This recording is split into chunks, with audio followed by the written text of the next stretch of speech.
Hello traders, Danika this side. अभी वापस बहुत सारे लोगों को कुछ टर्मिनोलॉजीज़ के बीच में कन्फ्यूज़न है, जैसे कि what is SMA average trade, what is 10 का दम, V10 इज़ सिमिलर और डिफरेंट, व्हाट इज़ V20। जो लोग विवेक सर को फॉलो नहीं करते उनको V20 क्या है वो भी नहीं पता है। सो आई थॉट कि मुझे एक वापस छोटा सा वीडियो बनाना चाहिए सबके हेल्प के लिए। So I am making this video. अब हम देखते हैं what is SMA average trade. तो SMA एवरेज ट्रेड और 10 का दम दोनों एक ही चीज़ है। SMA एवरेज ट्रेड हम ओनली V40 स्टॉक्स के ऊपर ही अप्लाई करेंगे। That is simple moving average strategy.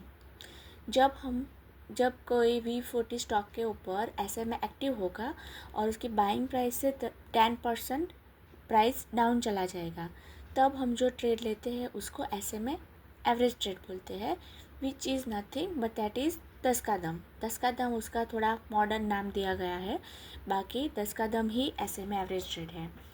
Okay, और इसको हमें सिर्फ V40 स्टॉक्स के ऊपर ही अप्लाई करना है फॉर सेफ्टी। अगर आपको एक्सपेरिमेंट करना हो तो आप आउटसाइड V40 जा सकते हैं, but it is riskier. So starting phase में हमें बिल्कुल रिस्क नहीं लेना है।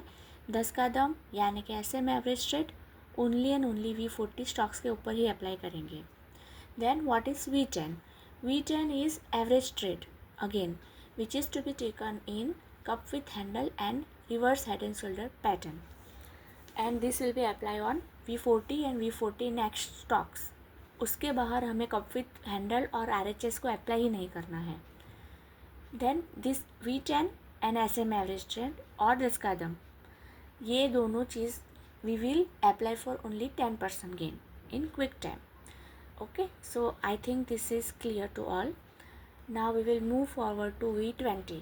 तो जिन लोगों को नहीं पता है, V20 इज़ स्ट्रैटजी, जिसमें हम लोग कंटिन्यूस ग्रीन कैंडल को आइडेंटिफाई करेंगे which should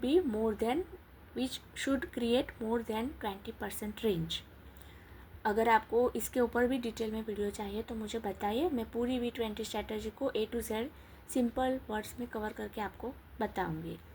Okay, so this V20 strategy to be used on V40, V40 plus and V200 stocks, and this strategy will give us minimum 20% gain. Okay, so now I think these all terminologies are clear to all. If you have any doubt, please let me know. I will try my best to explain you in simple manner. Thank you.